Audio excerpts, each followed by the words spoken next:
White House, Washington, May 12, 1947. Memorandum for the President. You have received a copy of documentary record submitted to the United Nations. This contains very confidential material that is in the files of the State Department. I think it is important to find out how it got out.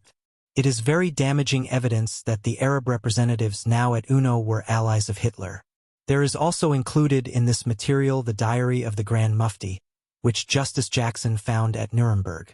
Copies of this document have already gone to all the members of Congress. David K. Niles. Document, Arab Higher Committee.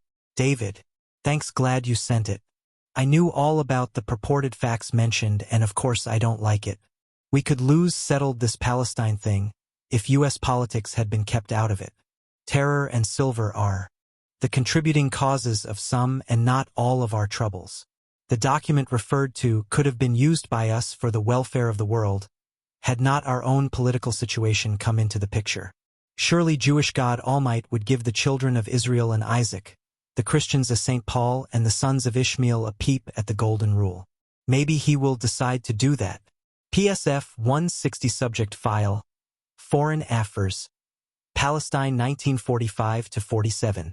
The Arab Higher Committee, its origins, personnel and purposes. The documentary record, submitted to the United Nations, May 1947, by the Nation Associates, 20 VC Street, New York City. Himmler to the Mufti, an autographed photograph, signed by Heinrich Himmler, addressed to His Eminence, the Grand Mufti. In remembrance, July 4, 1943. At the left Himmler, chief of the Nazi Gestapo. At the right Haj Amin el-Husseini, the Mufti. Page 1. The Arab Higher Committee of Palestine. The Political Committee of the General Assembly of the United Nations decided on May 7, 1947, without a dissenting vote, to invite the Arab Higher Committee to testify before it on the Palestine question. The invitation was extended after an assurance from the delegation of the United Kingdom that the Arab Higher Committee represents a considerable portion of the Arab population of Palestine. Moreover, a special sitting of the General Assembly was convened under pressure of the Arab states in order to issue the invitation in a form which would invest the Arab Higher Committee with the same diplomatic status as the Jewish Agency for Palestine, the internationally recognized representative of the Jewish people. It is important, in view of the extraordinary emphasis placed on the testimony of the Arab Higher Committee, to examine its origin, its membership, its leadership, and its purpose.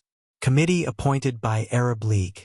The Arab Higher Committee of Palestine is a creature of the Arab League, comprising Egypt, Syria, Lebanon, Transjordan, Saudi Arabia, and Yemen. The head of the Arab Higher Committee is the ex-Mufti of Jerusalem, Haj Amin el-Husseini, a full partner of the Axis before and during World War II, and an escaped prisoner of war who has found asylum in the palace of the King of Egypt.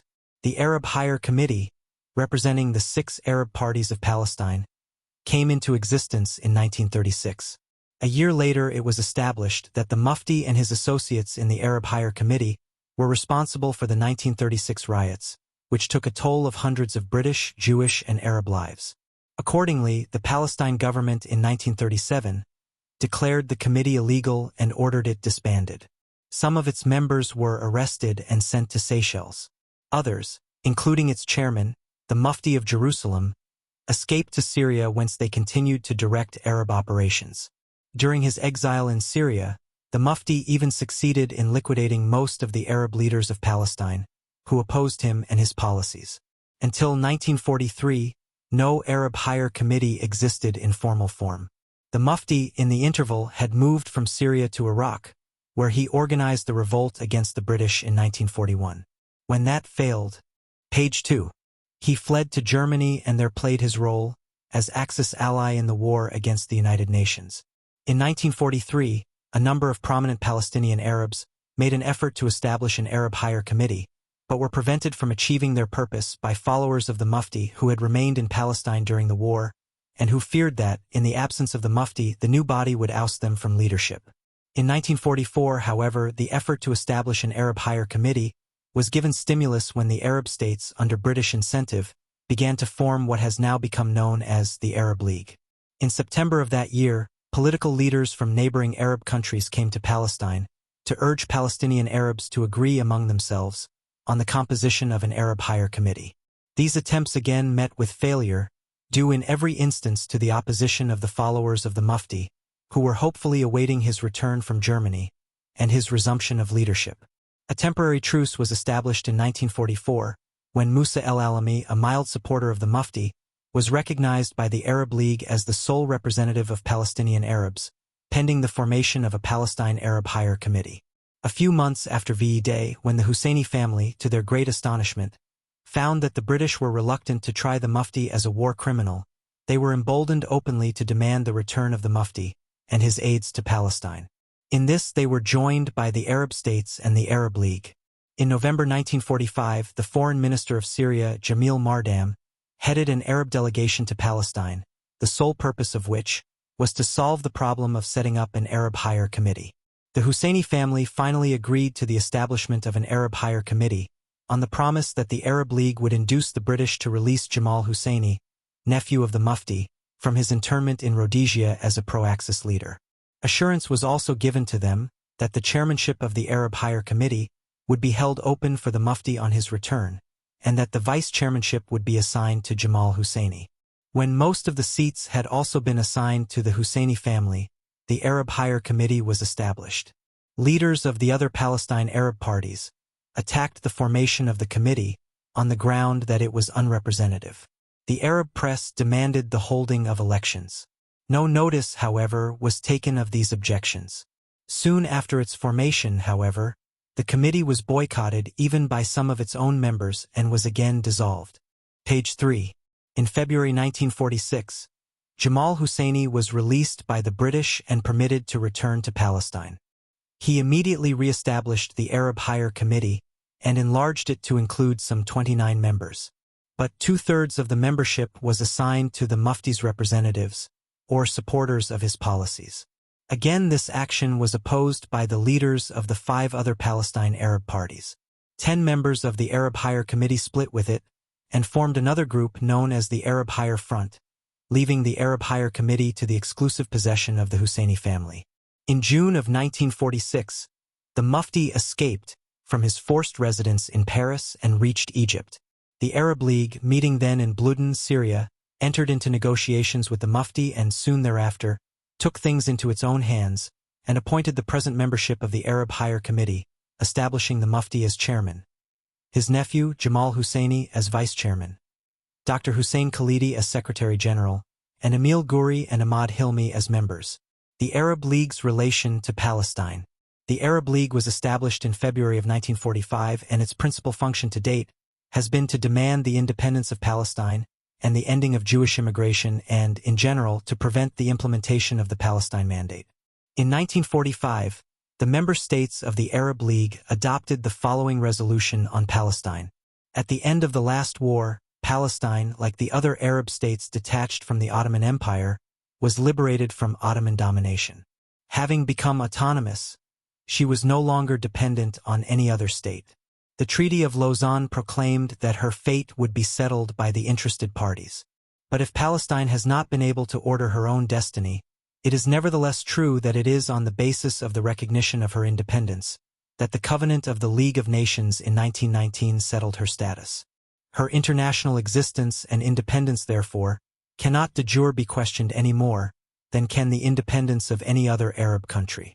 If, for reasons beyond her will, her independence has failed to materialize, this circumstance cannot constitute an obstacle to the participation of Palestine in the work of the Council of the League. Page 4. The state signatories of the present covenant consider that, under these conditions and by reason of the special circumstances involving Palestine, until that country can exercise all the effective attributes of her independence, it behooves the Council of the League to designate an Arab representative from Palestine who will participate in its work. The existence of the Arab League was officially registered at the Organizing Conference of the United Nations in San Francisco in 1945. The League was the culmination of more than 4 years of effort, which had been encouraged by Anthony Eden, then Foreign Secretary of Great Britain. The leaders of the Arab League. Since the opening of the extraordinary session of the United Nations on Palestine, all pretenses have been dropped as to the role of the Mufti of Jerusalem as chairman of the Arab Higher Committee and the man who gives it orders. The titular recognition accorded the Mufti is further strengthened by the list of delegates named by the Arab Higher Committee to represent it before the Political Committee of the United Nations. In a message addressed to the Secretary-General on May 4, 1947, from Cairo, the headquarters of the Mufti, Hussein Khalidi presented the following names: Emil Guri, Rajai Husseini, Henry Katan, Wasef Kamal Isa Nakli, Razem Khalidi. Of this list, Emil Guri alone is a member of the Arab Higher Committee. Of the 5 other members, 1 is a cousin of the Mufti, and 2, Wasef Kamal and Razem Khalidi, are notorious for their long-time association with the Mufti in his Axis activities. The dossier of the Mufti and aides. Haj Amin el-Husseini, Mufti of Jerusalem. Haj Amin el-Husseini has a long-time record of complicity with terrorism. Responsible for the Arab riots in Palestine in 1920, he fled to Transjordan to escape a 10-year sentence of imprisonment, returning only after complete amnesty had been granted.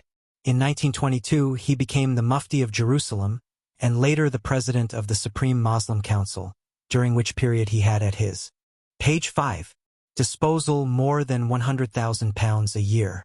The Shaw Commission, appointed by the British government to investigate the 1929 riots, attributed to the Mufti a share in the responsibility for these riots, in which 133 Jews were killed and 239 wounded. No action was taken to curb his activities, with the result that in 1936, he again was responsible for new attacks upon the Jews of Palestine. At the same time, he caused the assassination of hundreds of prominent Arabs, including 24 leading Palestine Arabs, who refused to accept his leadership.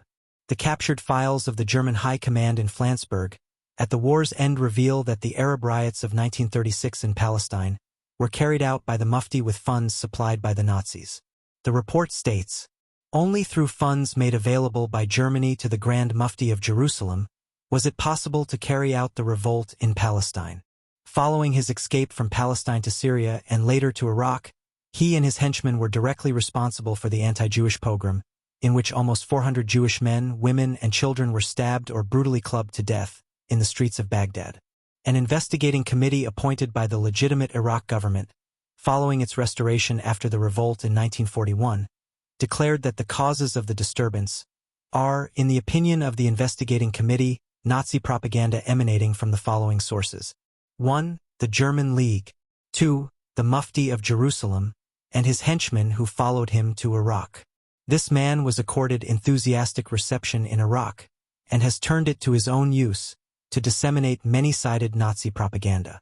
His influence on government and army circles became so strong that he could give orders to his group to set to work to spread anti-Jewish and anti-British propaganda among all classes of the population. In Iraq, the Mufti's first undertaking was to organize the Iraqi revolt with Jamal el-Husseini, now vice-chairman of the Arab Higher Committee, as his chief of staff. After the failure of the Iraqi revolt, the Mufti escaped to Tehran and found refuge in the Japanese embassy. From there he escaped to Italy. In October of 1941, he conferred with Mussolini, Ciano, and Dino Alfieri. From Rome he communicated with Balkan Muslims under Italian rule in Yugoslavia and Albania. In November 1941, he went to Berlin. The Nazis established a special office for him in Berlin entitled Bureau de Gros Mufti, with branches organized later in other parts of Germany and Italy. His activities included propaganda, espionage, organization of Muslim military units in Axis-occupied countries and in North Africa. Page 6. And Russia, establishment of Arab legions in an Arab brigade, and organization of fifth column activities in the Middle East, including sabotage and parachutist expeditions. In the course of his propaganda work, the Grand Mufti had at his disposal not only the German-controlled radio, but radio stations in Bari, Rome, Tokyo, and Athens. In addition, he was responsible for sending to the Middle East various propaganda publications in Arabic. His espionage service extended throughout the Middle East. He had a sub-office in Geneva, linking him to Egypt and Turkey, and another in Istanbul, branching out all along the Syrian-Turkish frontier in Mersin, Alexandretta, Antioch, Adana, and Diyarbakir. These stations received information directly from the Mufti's agents in Palestine, Syria, and Iraq, and maintained close contact with members of the German intelligence in Turkey. In Athens, the Mufti established a parachutist and sabotage school for Arabs. In The Hague, under his direction, Arab students were trained in wireless transmission, high explosives, and demolitions. The Mufti's agents were parachuted into Turkey, Syria, and Iraq. A number of them were caught by the British.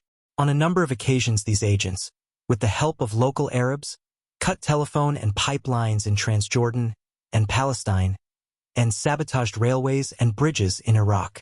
Another of the Mufti's accomplishments was the organization of Muslim military units. He attempted to recruit for the German military command some 500,000 soldiers from Morocco, Tunisia, and Algeria. In Asiatic Russia, he collaborated with Muslim Russian quislings and white Russian traders, whom he helped to form pro-Axis legions. In 1942, he started to organize Axis Arab legions from among Arab students in Germany and Arab prisoners of war, who followed him to Germany. His legionnaires wore the German uniform with Free Arabia patches on their shoulders. After the Jewish Brigade had been recognized by Winston Churchill in 1944, the Mufti, on November 2nd, with the consent of Ribbentrop, called upon all Arabs in Germany, hailing from Palestine, Iraq, Egypt, and Syria, to join the Arab Brigade, accepting a proposal of the Japanese that he broadcast to Muslims. In the South Pacific and India, the Mufti recorded numerous